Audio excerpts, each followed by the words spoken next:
Good to go. Good afternoon. This is a convening of the Massachusetts Gaming Commission, public meeting number 514. I'm Jordan Maynard. I'm serving as the interim chair of the Gaming Commission, and we are holding this virtually. So we'll do a roll call. Good afternoon, Commissioner O'Brien. Good afternoon. I'm here. And I'm joined by Commissioner Hill. Good afternoon. Good afternoon. Good afternoon, Commissioner Skinner. Afternoon. And it's approximately 1:04 on April 29th. So let's start with item number 2, which deals with 205 CMR 248.044, a regulation dealing with KYC for sports wagering operators. And for that, I will kick it right over to Director Band. Director Band. Yes, the first topic is actually handled by Crystal Bushman.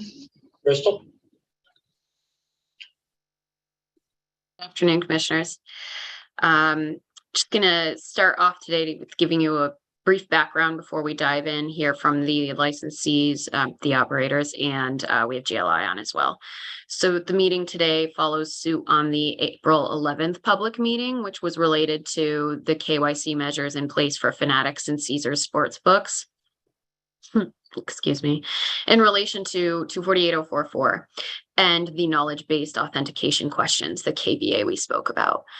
Specifically today, we'll go over the details of each operator's processes, and the commission can determine if, as the regulation prescribes, an alternate method of authentication is approved.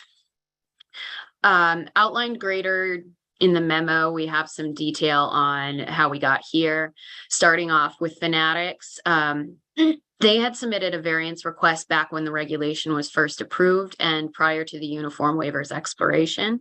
Upon receipt of their stepped up KYC process, Fanatics intended to implement and draft internal controls and an MGC team consisting of the sports wagering division, ITS, and so Kevin from our IT security and Christian from the gaming technical compliance team.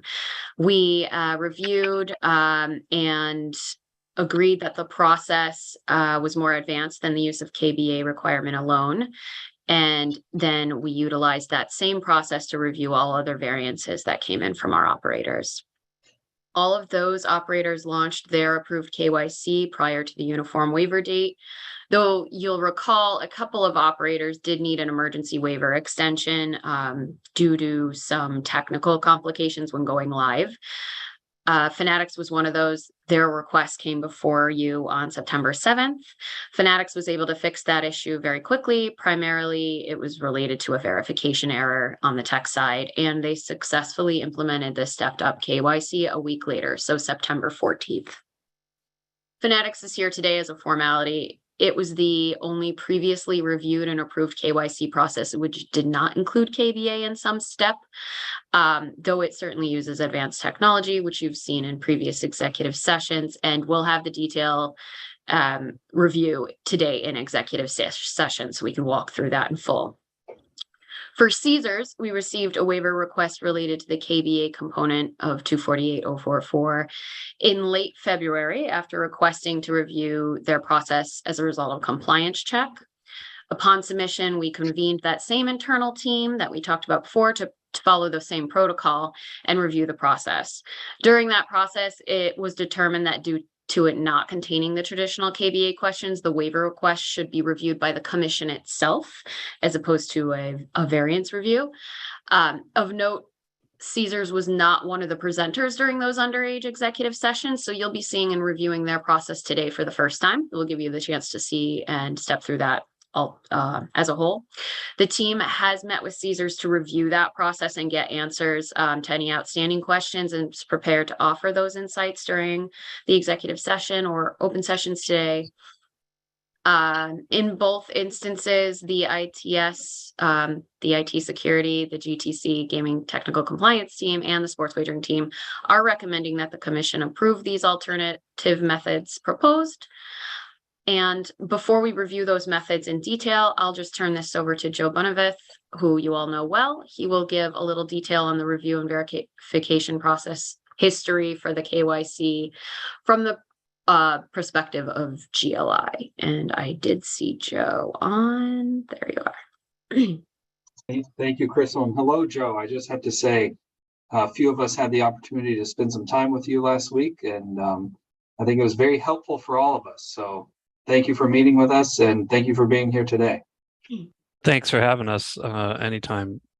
And it was great seeing you all last week that can make it out. I also have Gabe Benedict with me here, as you'll know him very well. So as for the KYC process that comes through the lab, as you likely know, all the operators have different methods of taking their users through different paths to get the right information, but they do have to adhere to the adopted Massachusetts rules.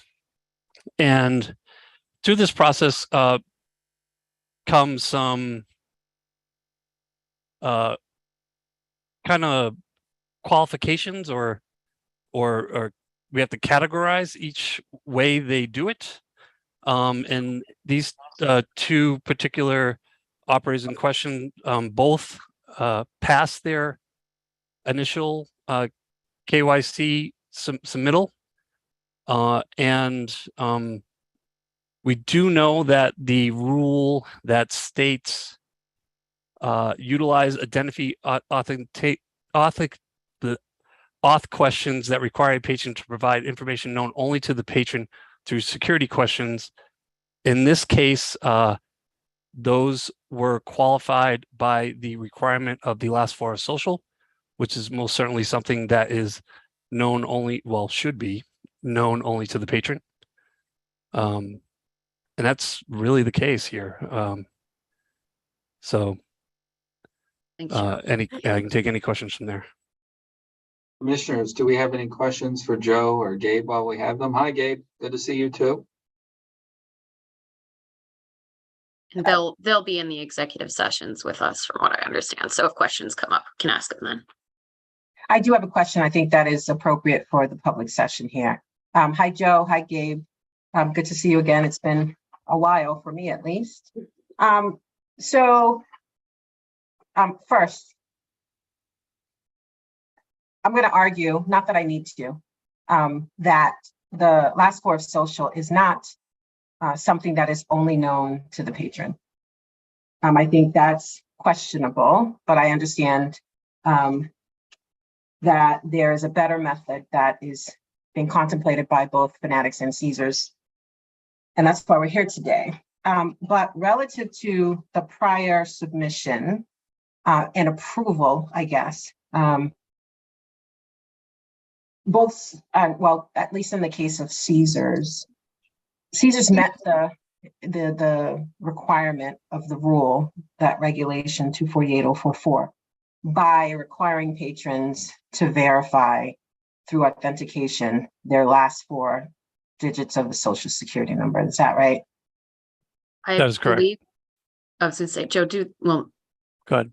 Christian's supposed to be on too. I think they use the full social, don't they?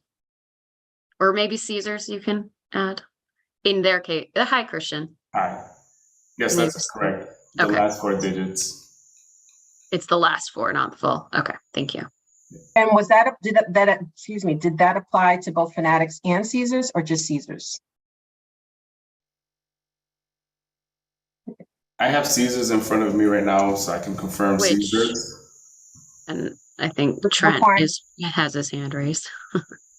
Yeah, and we can probably get into it a little bit more in the executive session, but I wanted to clarify on the request for patron information as it relates to the social security number. With our current flow, the first request is that the customer provides their information and the last four, and we attempt to verify them using that information. If we're unable to verify them with the provided information and the last four of the social security number, we will ask them to enter the full 9, and we will attempt to verify them using that information. Okay, and you understood then, Trent, good afternoon, that Caesars was in compliance with 248.044. That is correct. Well, I'll defer to Lisa and Curtis on that one, but I believe that's correct. Okay, because what I'm getting at is, I mean, you are aware, at least since February 6th, that there was a question. But the regulation took effect after the waiver expired, the first one anyway, back in September. So I just have a little bit of question, and I know it's early in the meeting, and so we might get there eventually. But just really trying to understand that period of time between when the September waiver that was granted expired and April 11th, when the commission granted another waiver for the 90 days, just really trying to understand that time frame in between. I don't know if you're prepared to speak to that now. I don't know if our sports wagering division is prepared to speak to that right now. Again, it's early in the meeting, and so we can certainly let this conversation develop a little bit more before we tackle that, if necessary. And I defer to you, Chair. Thank you, Commissioner Skinner. I'm happy if sports wagering would like to take a stab, but I also think, at least for me, there's some information I think that I would get in the executive session that may inform the way I'm thinking about that time period that you're discussing. I definitely hear the merits of your question, but I for one would delve deeper into the question, and I know that it would probably fall under the executive session. Then I would turn to our legal team to confirm that. Well, I'm happy. Yeah. If Todd would like to comment, Todd. That you can discuss that in executive session? Yeah, precisely the question. Sorry. Yeah, that sounds like it's in the ballpark as we kind of approach. I think that sounds reasonable. Good enough. That's all I need to hear. Thank you. Thank you. So just point of clarification too, obviously, Commissioner Skinner, to your point is, if we get to the other side of the executive session and there's portions of that conversation that are, appropriate to repeat in a public forum, I mean, I think your instinct to ask the question now is the right one, right? And we can always circle back, and if part of the answers need to be put in the public forum, we can do that. Yep. I did have another question, which might fall in under the same posture. And this one may very well be early because we haven't gotten into the substance of what it is that the two operators are asking for, but relative to this KBA technology, this is to our team.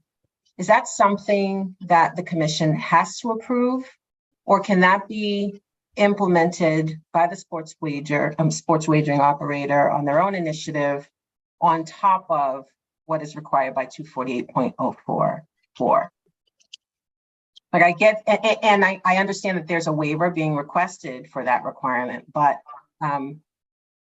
there's nothing stopping an operator from implementing those KBA measures now, is there, without respect to the waiver?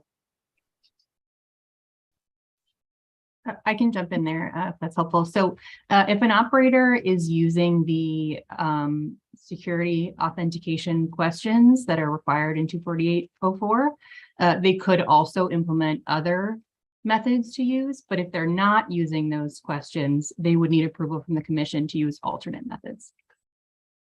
Okay, so the answer, I think, based on your response to my question, is no. The commission does not have to approve the usage of the KBA measures. You mean like specifically what questions they ask and where it is in the process itself? Is that correct? When you're saying the usage of them?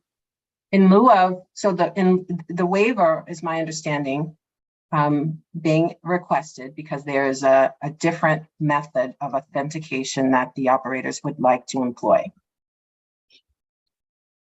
Right?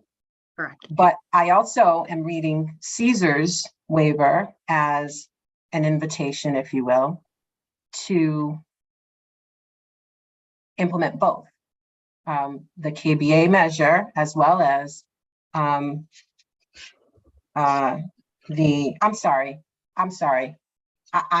confusing. So this new technology that they're asking for, I understand Caesar's, in addition to that, is offering to continue on with the KBA, requirements, implementing those KBA requirements, right? So let me get to the waiver so I can make it a little bit clearer, sorry. This threat metrics that's going to be implemented, the commission does not need to approve that, right? Because according to the way Caesar's waiver is worded, they're going to utilize that on top of the requirement that is outlined in 248.044. Am I reading Caesar's waiver correctly?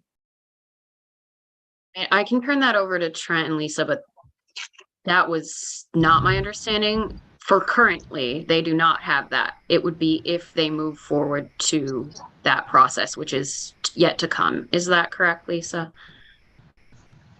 Yes, so Commissioner Skinner, I think I can clarify that. So our intent was to request a waiver of the KBA requirement until we can put that in place.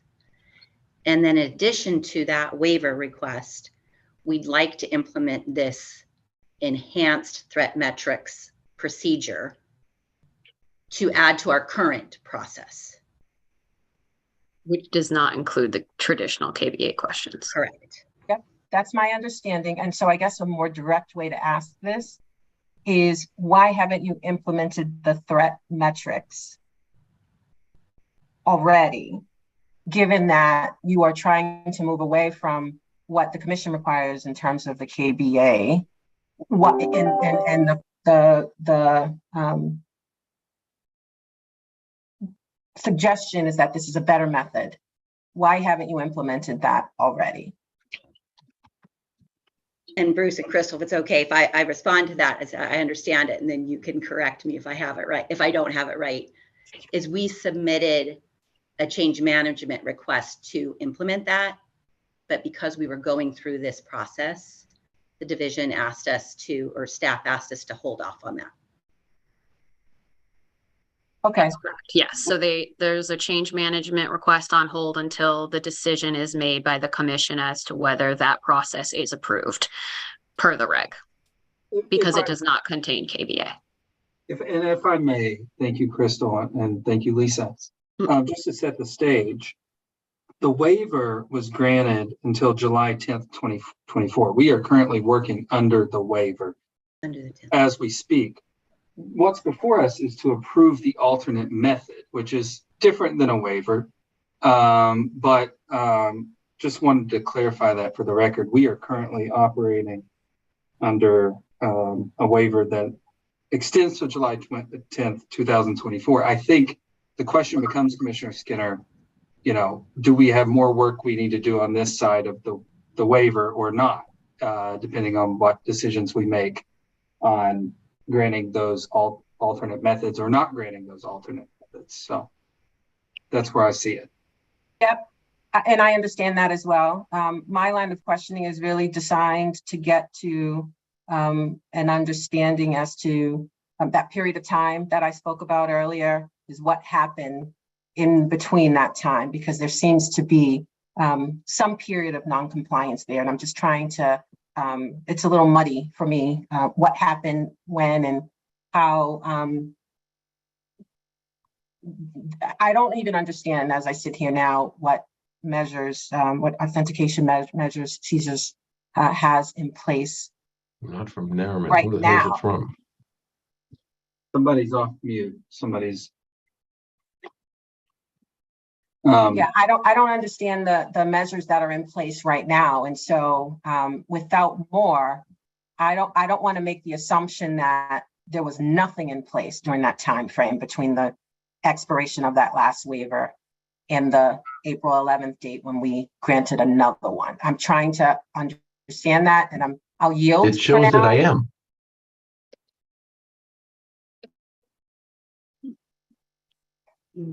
Thank you, Commissioner Skinner. And listen, I'll be direct here in public with my thinking too. And it goes similar to what you're saying. I wouldn't say anyone's out of compliance. What I would say is that I need to know what the industry norms are as far as the last 4 digits and what systems are used on the back end of those last 4 digits, all of which I imagine GLI can answer. But I would delve so deep into what company are you using? What's the, what does this look like? That I think my questions would be to Councilor Grossman's point. I think it would be more inside the executive session, and then I could probably form an opinion on whether I thought there was a compliance issue or not.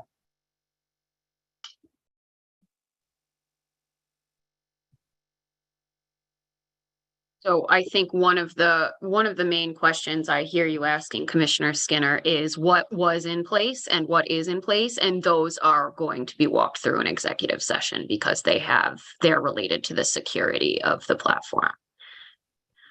Thank you, Crystal. So That's that exactly may what I help was getting at. there. And Yep.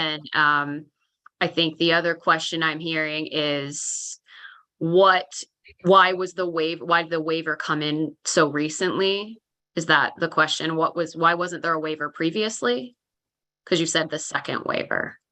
Well, I guess really if they're this threat metrics, I guess, I'm trying to understand if that was sort of an overlay of what the commission minimally required. Why could that not have been put in place? But that's only relevant. It may not be relevant because Caesars may have had something else in place that was just as good or that met the KBA criteria that's set out in 248.04. I guess we just haven't gotten to that, and I'll be more patient in that. Just on the papers themselves, I have a lot of questions, and so just trying to get right to it. Absolutely. So commissioners, do we have anything else, Crystal, anything to walk through before we would enter into an executive session? I think that the executive session walkthrough of the actual process is going to help with a lot of the questions. So it may be most beneficial to do that. And then as the questions come up about the process, we're there to answer them. And then any other questions that come from, I'm sure we can figure out the proper forum. Okay, and as Commissioner O'Brien stated, anything that happens in there that needs to come back into public, we'll make sure to mention it back in public session. I have it marked up that we're going to start with Fanatics. Are we still going to start with Fanatics? Yes, they have a schedule issue that we're trying to match up with. All right, commissioners, before we go into executive session, any other public session questions? If not for the public, we will rejoin this meeting after executive session. All right, I see none, so I do have to read into the record. The commission anticipates that it will meet in executive session in accordance with GL Chapter 30A, Section 21A7, and GL Chapter 4, Section 726, subsection N, to review certain materials in connection with the sports wagering operators processes and parameters during account creation related to customer verification and authentication, as these matters relate to cybersecurity in the Commonwealth, and the public disclosure of which is likely to jeopardize public safety or cybersecurity.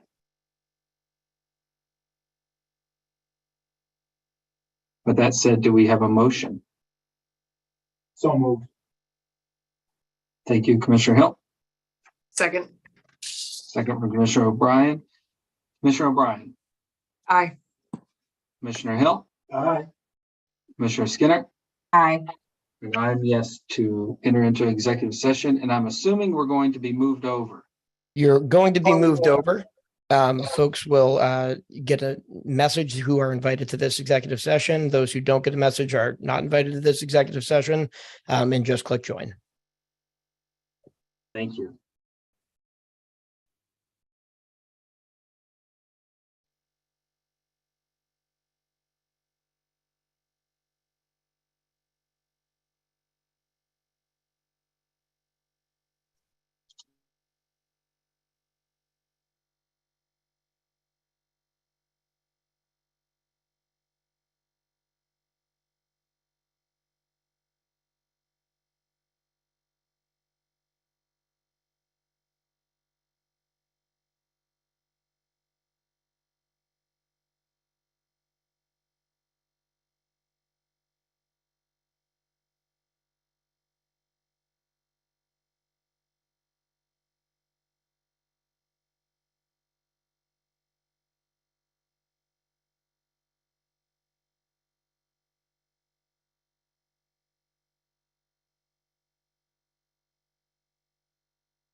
All right, Nils, do you think we're moved over? I think so. All right, nice. Well, I'll do a roll call because we are going to reconvene. I'm looking for Commissioner Skinner before I do that. Oh, I see her. All right. So we just finished an executive session with Fanatics. So we are now going to do a roll call. Good afternoon, Commissioner O'Brien. Good afternoon, I'm here. Good afternoon, Commissioner Hill. Good afternoon, I'm here. Good afternoon, Commissioner Skinner. Good afternoon. And I am also here. So I didn't know, Commissioner Skinner, I'm looking at you because we talked about it, and Commissioner O'Brien, was there anything that we needed to bring out into the public session before we move forward on this particular operator? No, not from my perspective. Thank you. No, me either. Commissioner Hill, we're good? Oh, good. I do have a question, but I want to see where you bring us first. So, Well, if you know where we're bringing us, you know more than where I'm going to bring us, then you know more than I do. I was going to kick it back over to Crystal to see if there's anything else that we need to discuss, and this is marked up for a vote. I just defer to you guys if you have any more questions of the staff based on what you heard. I know we talked about some of the review process already, but there were some clarifying points now that you've seen the process and heard some of the justification for the decision to use the alternative methods. So if you have any questions for myself or Christian or GLI, we're all still here. Mr. Chairman. Yes.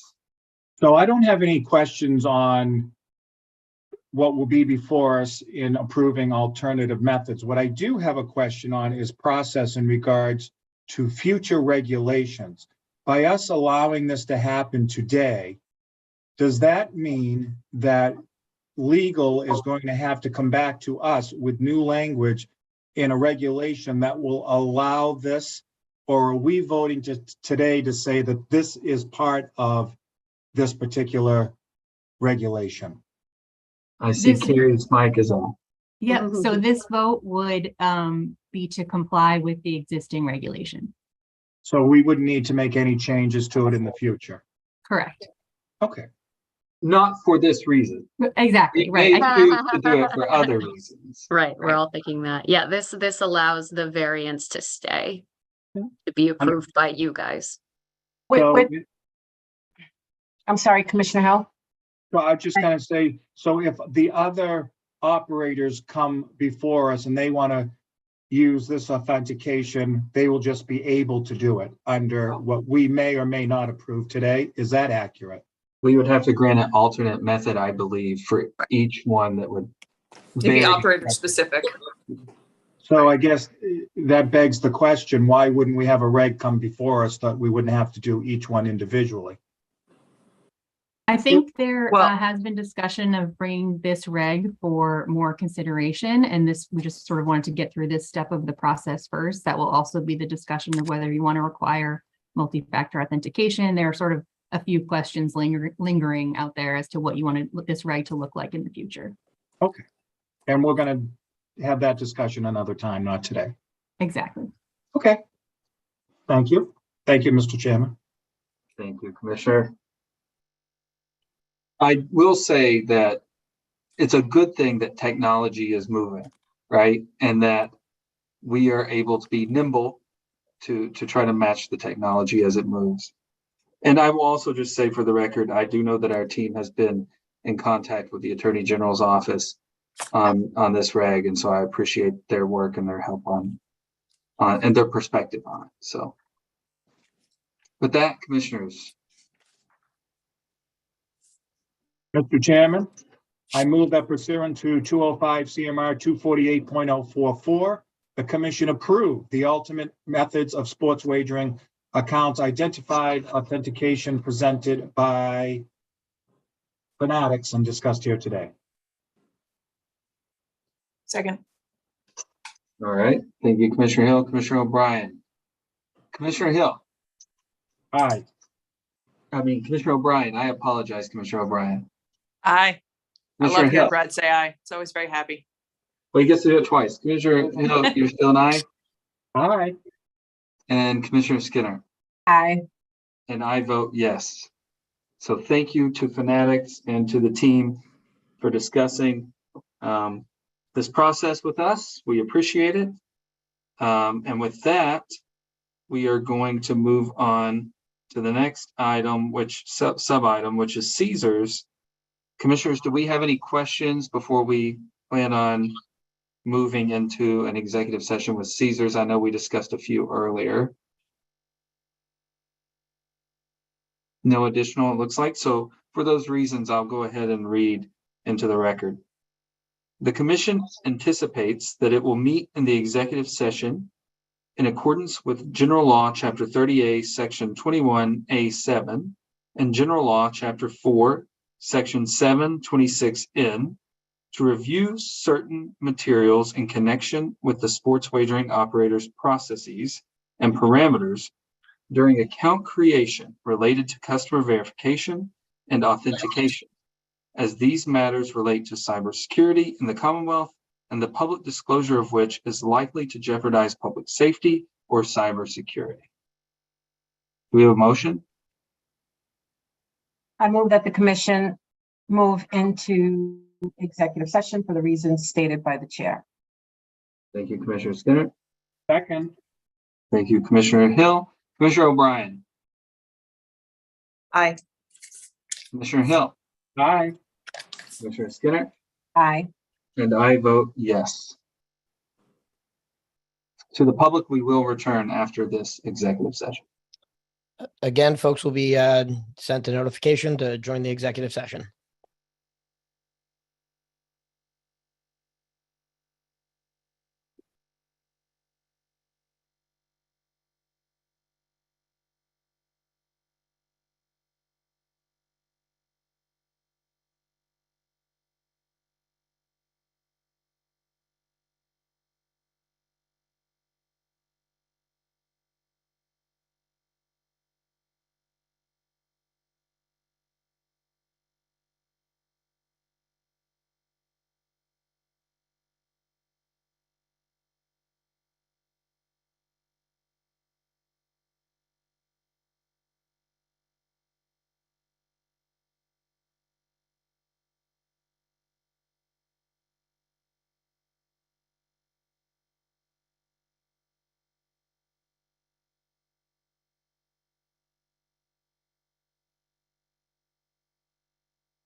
Okay, it looks like I see everyone. We're just coming back from executive session, so we will do a roll call. Commissioner O'Brien, I am here. Commissioner Hill, I am here. Commissioner Skinner, I'm here. and I am here. So let's start with this. Commissioners, any questions suitable for the public session regarding Caesars before we move on? I do have a question, though not directed to Caesar's chair. It's to our sports wagering division, just whether there are any other operators similarly situated to Fanatics, in that they understood that they had been granted a variance from that regulation 248.044. Do you want me to take that, Bruce, Carrie? I will ask Councilor Grossman, is this the correct time to bring this up, or should we bring it up under other business? I put that in the parking lot, as we used to say, and bring it up under other business, or do we need to mark it up in an agenda setting? Just taking a look at the agenda to see what we put on there. And Carrie, I don't know if you have an opinion on this, but oh, hold on a second. I think I slightly addressed it during my overview already. Yeah, I mean, we're talking about, I think that this seems to fall under, as long as it's narrowed to the specific question being posed, it seems to fall under the rubric of what is labeled as 2 Roman numeral 1, the internal review of the KYC processes. So I think we can answer that question. Perfect. And sorry, Crystal, I stepped away. I had to step away from the meeting during your overview, so I missed, that's okay. I missed most of it. That's fine. So let's go ahead and address the question right now. Yeah, so during back when it was being promulgated and then the emergency waiver was in effect, there were several operators who put in a variance. However, of all those operators, when we went back this time to review, only Fanatics was one of those approved with the variance that we identified as not having KBA. And that's the only reason they had to be brought forward. So the short answer is no. Thank you, Crystal. Any other questions, Commissioner Skinner, Commissioner O'Brien? No other questions. Sorry, Chris, I did read that in your memo too. Now that you mentioned. Reiterate, not a problem. Commissioner Hill. Mr. Chairman, I move that pursuant to 205 CMR 248.044, the commission approve the alternate method of sports wagering account identity authentication presented by Caesars and discussed here today. Second. All right. Thank you, Commissioner Hill. Second from Commissioner Skinner. Commissioner O'Brien. Aye. Commissioner Hill. Aye. Commissioner Skinner. Aye. And I vote yes. So thank you very much to Caesars, and thank you to the sports wagering division. We'll move on to the next item. Do we have any commissioner updates? All right, I don't see any other business that we didn't anticipate. Motion to adjourn? So moved. Thank you. Do we have a second? Second. All right, we got a second from Commissioner Hill. He beat Commissioner Skinner to it. Commissioner O'Brien. Aye. Commissioner Hill. Aye. Commissioner Skinner. Aye. And I vote yes.